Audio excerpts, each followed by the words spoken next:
Magandang araw mga ka-travel. Hapon na. Yan, mahamog dito sa amin, dito sa Batangas. Yan. Kasi umulan siya. Hamog 'yan. Oh. Yan yung bypass. Yan oh, kitang-kita yung bypass. Yan, bypass 'yan. Mahamog. Dito ako dumaan. Ito yung barangay na isa sa pinakamagandang ano dito sa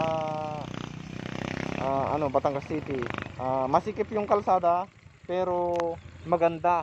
Yan. Dadaanan ko uli. Ito lagi ko nang dinadaanan kaya lang dalawang beses ko pang blinag ito. So, samahan niyo ako mga ka-travel. Papakita ko sa inyo yung mga masisikip na kalsada dito sa Batangas City na medyo liblib na barangay pero magaganda ang mga kalsada. Let's go.